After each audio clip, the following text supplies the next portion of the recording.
শ্রেষ্ঠত্বের লড়াই, আত্মশ্লাঘা, হিংসা, মনের সংকীর্ণতা, চাতুরী সুন্দর সৃষ্টিকে ধ্বংস করে আসছে চিরকাল। অতীত থেকে আজকের দিনেও একইভাবে ক্রিয়াশীল এই অসুন্দরের চলন। তবে এর বিরুদ্ধে গিয়ে আনন্দ, সহমর্মিতা, একাত্মতার জয়গান গাইতে বদ্ধপরিকর আমাদের কণ্ঠ পরিবার। সেই আকাঙ্ক্ষারই প্রতিফলন কণ্ঠের এবারের নিবেদন সুকুমার রায়ের ভাঙাতারা অবলম্বনে শ্রুতিগল্প দক্ষিণ হাওয়ার দেশে। আনন্দের বিষয় ৫ থেকে ৫০, ৮ থেকে ৭৮। কণ্ঠের সব বয়সের এবং প্রায় সকল সদস্যকেই এবারের এই প্রচেষ্টায় আমরা সামিল করতে পেরেছি।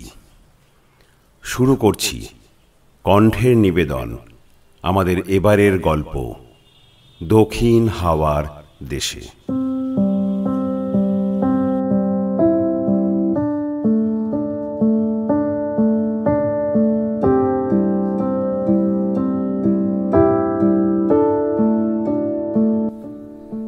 ফোনটা আমায় দে না বনু।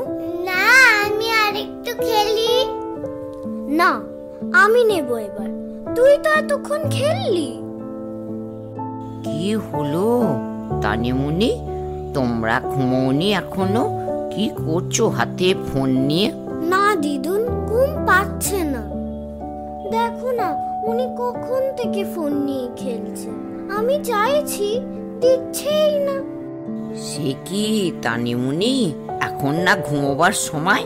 তোমরা ফোন নিয়েছো কেন? জানো না ফোন কাজের জিনিস, বেশি নিতে নেই। ঘুম আসছে না দিদুন। মা কাজ ছেড়ে এলে ঘুম পাড়াবে, ততক্ষণ একটুখানি ফোন নিয়ে খেলি। না শোনা, দেরি করো না, শুয়ে পড়ো। কাল তো রবিবার, ছুটির দিন। কাল বরং বন্ধুদের সাথে গল্প সল্প করো, দৌড়োদৌড়ি খেলো, ফোন রেখে দাও। তাহলে তুমি আমাদেরকে এখন একটা গল্প বলো। ঠিক আছে, কি গল্প শুনবে বলো? তারার গল্প। না না, আকাশ নদীর গল্প। আচ্ছা বাবা, আচ্ছা, দুজনের কথাই থাক। আমরা তাহলে আকাশের তারাদের নিয়ে গল্প শুনি। আমি যখন ছোট ছিলাম, আমার মা আমাকে এই গল্পটা বলতো। মা বলতো,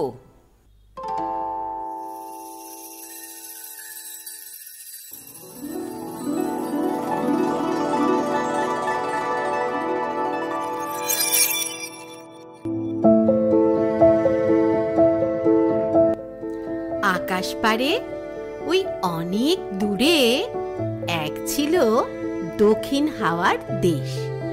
সেই দেশে থাকতো আকাশের পরী মাতারিকি। আকাশে যারা পরি হয় তাদের কি একটি করে তারা থাকে?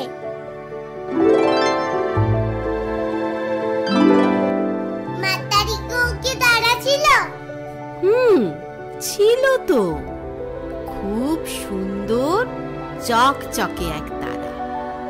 জল রাজার ছোট্ট মেয়ে খুব ভালোবাসতো মাতারিকি ও তার তারাকে।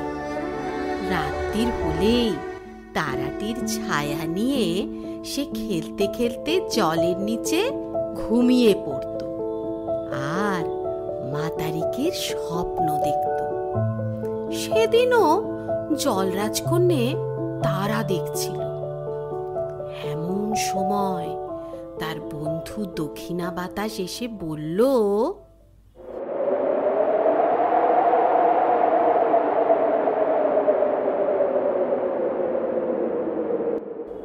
কি দেখছো জলরাজকন্যে?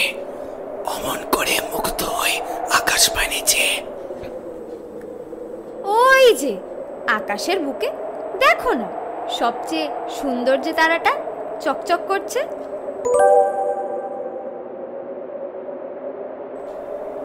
ও তো মাতারিকির তারা। রোজ সকালে সে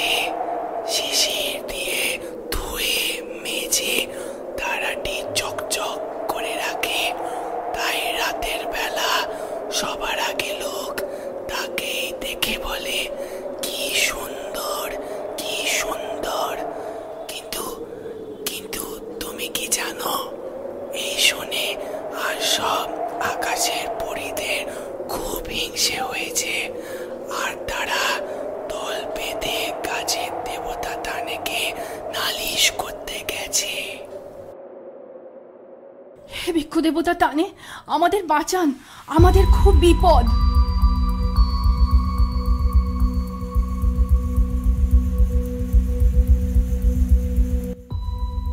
আমি গাছের দেবতা টানে, আমি গাছে গাছে প্রাণ যোগাই, ডালে ডালে ফুল ফোটাই। আমি থাকতে তোমাদের কি বিপদ? আপনার এত পরিশ্রম তো বিফলে যায়। মাতারি কি তার তারাকে ধুয়ে মেজে এমন চকচকে করে রাখে যে কেউ আপনার সবুজ গাছের দিকে দেখেই না। আমাদের দিকেও কেউ দেখে না, সবাই গাছের ওপর দিয়ে ওকেই দেখে, ওকেই ভালোবাসে, আপনাকে আমাদেরকে নয়। এই শুনে তাচ্ছিল্য করে তানে বলল, ধুর, মাতারিকির তারার আলো আর কতদিন? দুদিন বাদেই ঝাপসা হয়ে আসবে। কিন্তু কদিন বাদে দুষ্টু তারা ও তার সাঙ্গপাঙ্গর দল এক সন্ধ্যা বেলায় আবার এসে তানেকে খবর দিল। দিন দিন মাতারি কি তারা আরো উজ্জ্বল, আরো সুন্দর হচ্ছে, সবাই শুধু তাকেই বেশি বেশি দেখছে। এই শুনে তানের বড় রাগ হলো। সে বলল, তাই নাকি? এত সাহস? আমার সৃষ্টিকে ঢেকে দিচ্ছে। এসব তো অবিলম্বেই বন্ধ করতে হবে। তানে বলল, ঠিক আছে, এই বৃক্ষ দেবতা তানে থাকতে তোমাদের কোনো চিন্তা নেই। লোকে যাতে মাতারিকিকে বাদ দিয়ে তোমাদেরকেই পছন্দ করে, সেই জন্য আজ এই অন্ধকার রাতে সবাই যখন ঘুমের ঘোরে স্বপ্নের দেশে থাকবে, তখন আমরা সবাই মিলে মাতারিকিকে মেরে তার তারাটা পেড়ে আনবো। চুপ চুপ, মাতারি কি শুনতে পাবে? ও এখন জেগে আছে। পূর্ণিমার জোছনা রাতে আলোয় শুয়ে মাতারি কি চোখ যখন আপনা হতেই ঝুলে আসবে, সেই সময়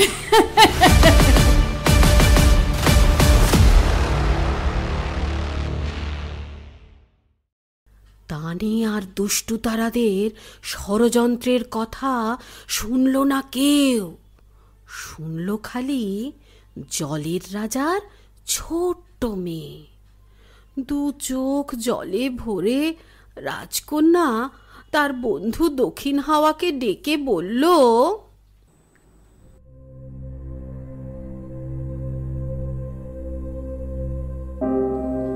দক্ষিণ হাওয়া, ও দক্ষিণ হাওয়া, শুনছো? রাজকন্যের ডাক শুনে আপন মনে গুনগুনিয়ে দক্ষিণ হাওয়া জলের ধারে এসে বলল,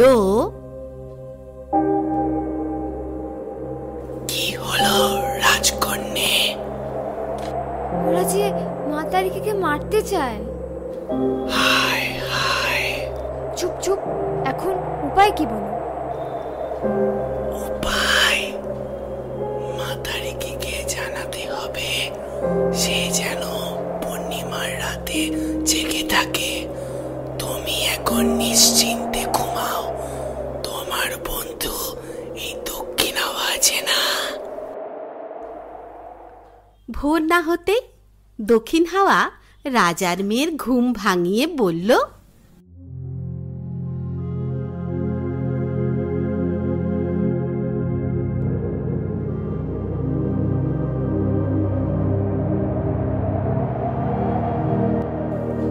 ওঠো ওঠো রাজকন্যা, ওই দেখো সূর্য কেমন স্নানটি সেরে সিঁদুর বরণ আবির মেঘে পূব আকাশে সোনা সাজে সেজে উঠেছে। রাজকন্যা এই দেখে সূর্যকে আবদার করল, আমিও আকাশের দেশে বেড়াতে যাব। সূর্য অমনি এক ফালি সোনালি কিরণ ছড়িয়ে দিল। আর সেই কিরণ বেয়ে রাজার মেয়ে উঠতে লাগলো মাতারিকির কাছে। তখন বন্ধু দক্ষিণ হাওয়া এসে তাকে বলল, চলো সকালে নরম কুয়াশা আর আমি তোমাকে ডেকে রেখে মাতারিকির কাছে পৌঁছে দিই, তাকে তুমি সব বলো। তাদের সব কথা শুনে মাতারিকি বললে, আমি আর কি করি, পূর্ণিমার রাতে এখানেই পাহারা দেব, তারপর যা হয় হবে। খবর দিয়েই রাজার মেয়ে ঝাপসা মেঘের আড়াল দিয়ে বৃষ্টি বেয়ে নেমে এলো। এরপর পূর্ণিমার রাতে টানে আর সেই দুষ্টু পরীর দল ছুটে বেরোলো মাতারিকের তারা ধরতে।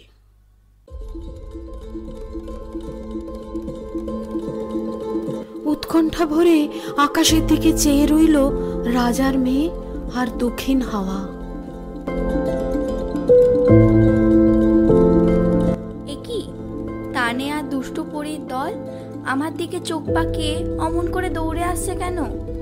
কি নিষ্ঠুর ওদের হাসি! কি চায় ওরা আমার কাছে? আমার প্রাণের অধিক প্রিয় তারাটা ওরা কেড়ে নিতে চায়? না না, তা হতে পারে না।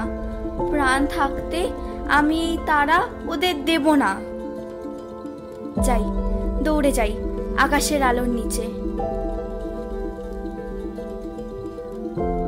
ধরো ধরো, ওই তো মাতারিকি পালাচ্ছে আকাশের আলোর নিচে, বুকে তারাটা আঁকড়ে রেখেছে। উমা, ওরা তো আকাশের আলোর দিকেই আসছে। কি করি? যাই, ছায়াপথে ছায়ায় গিয়ে লুকাই, সেখানে নিশ্চয়ই ওরা খুঁজে পাবে না আমায়। দক্ষিণ হাওয়া, ওরা যে মাতারিকিকে ছায়াপথেও ধাওয়া করলো।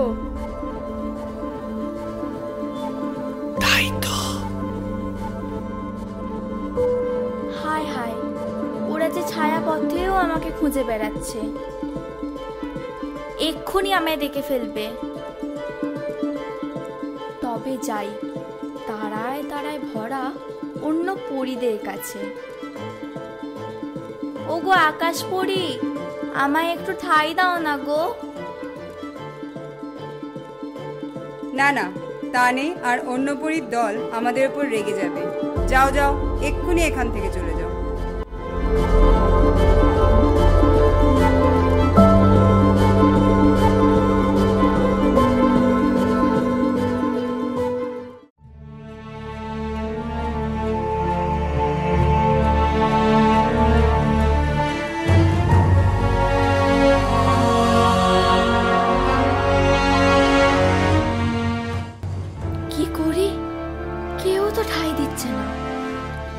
ছুটতে পারছি না, দম যে আমার বন্ধ হয়ে আসছে।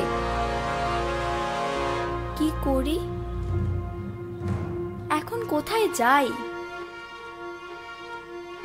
জলের দেশের রাজার মেয়ে তো আমায় খুব ভালোবাসে, তার কাছে যাব। তার কাছেই যাই। যেমন ভাবা তেমন কাজ। ঝুপ করে জলে ঝাঁপালো মাতারিকি।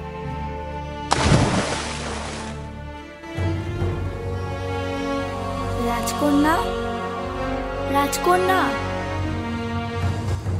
এসো এসো বন্ধু, আমি তোমায় জলের তলায় ঠান্ডা কালো ছায়ার পাশে শ্যাওলা দিয়ে আড়াল করে রাখি। তারপর দুষ্টু পরীর দল আর টানে মাতারিকিকে খুঁজে খুঁজে সারা। এরই মধ্যে দুষ্টু পরীর দলের একজন বলে উঠল,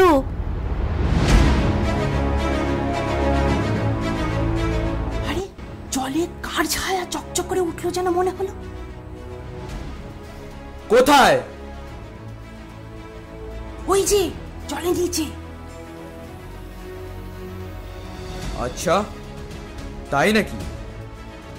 এত সাহস কার? কে মাতারিকিকে ঠাই দিল? রাজকন্যার বুক দূর করে কেঁপে উঠল, কিন্তু সে কোনো কথা বলল না। আচ্ছা দাঁড়াও, আমি এখনই আমার 1000 শেকড় মেলে সব জল টেনে নিচ্ছি। দেখি মাতারিকি কেমন লুকিয়ে থাকে।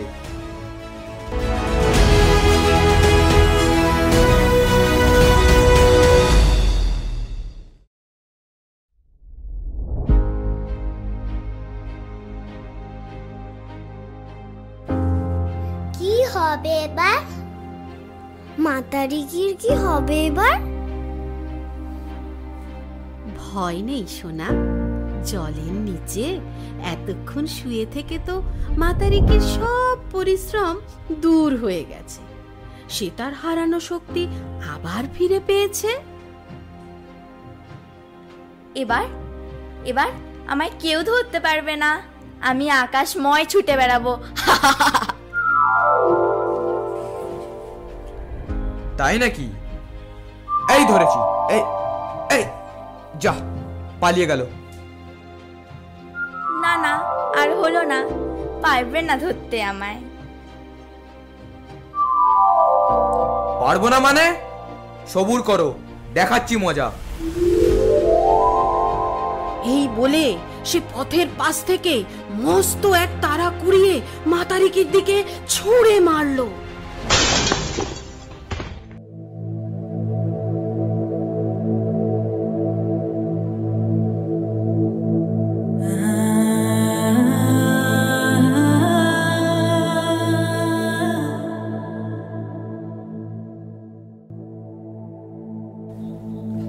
হায় হায়, এ কি হলো?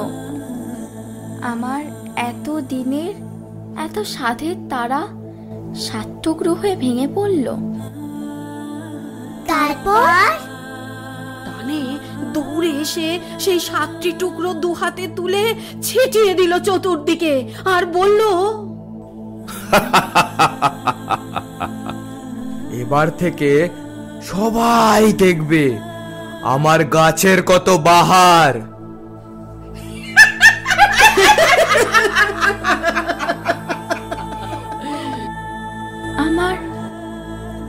আমার একই ক্ষতি হলো। আমার সাধের তারা বাছা আমার। আর কি মাতারিকির তারা আকাশে জ্বলবে না? কেউ দেখতে পাবে না? আমরাও দেখতে পাবো না?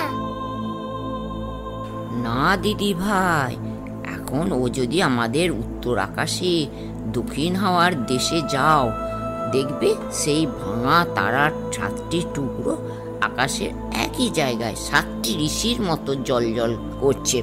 আমরা ভালোবেসে তাদের একসাথে বলি সপ্তর্ষি মণ্ডল। ঘুমের আগে তোমাদেরই মতো জল রাজার ছোট্ট মেয়ে এখন ও তাদের ছায়ার সঙ্গে গল্প করে খেলা করে। আর আর মাতারিকি? মাতারিকি জ্যোৎস্না রাতে দক্ষিণ হাওয়ায় ওই 7টি তারার পাশে পাশে ঘুরে বেড়ায়। মায়ের মতো তাদের আদর করে, আগলে রাখে, গান গেয়ে গল্প বলে ঘুম পাড়ায়। এবার তোমরাও ঘুমিয়ে পড়ো কেমন?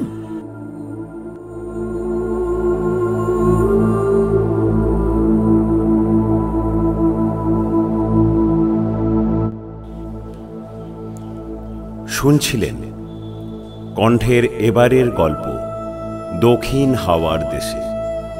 কণ্ঠ অভিনয়ে দিদুন সবিতা নিয়োগী, তানি আরশিয়া চক্রবর্তী, মুনি অভিয়াংশী রায়, কথক চুমকি চ্যাটার্জি, দক্ষিণ হাওয়া শ্রীশ চক্রবর্তী, জলরাজকন্যা উর্মিকা লাহা, দুষ্টুপরী সুবর্ণা চক্রবর্তী, তানে প্রত্যয় মিত্র, মাতারিকি লোলাক্ষী দে, দুষ্টুপরীর দল রিঙ্কি লাহা ও সুনন্দা চক্রবর্তী, সম্পাদনা ও আবহ প্রদান কুণাল নিয়োগী। নাট্যরূপ দিয়েছেন প্রদীপ চক্রবর্তী ও চুমকি চ্যাটার্জি। সমগ্র পরিকল্পনা দীপায়ন চক্রবর্তী। গ্রাফিক্স অগ্নিশ নিয়োগী। সহযোগিতায় সৌরভ লাহা, নন্দিতা নিয়োগী ও টুসি অধিকারী। আরও এই রকম গল্প শুনতে আপনারা চোখ রাখুন আমাদের কণ্ঠের ফেসবুক ও ইউটিউব চ্যানেলে।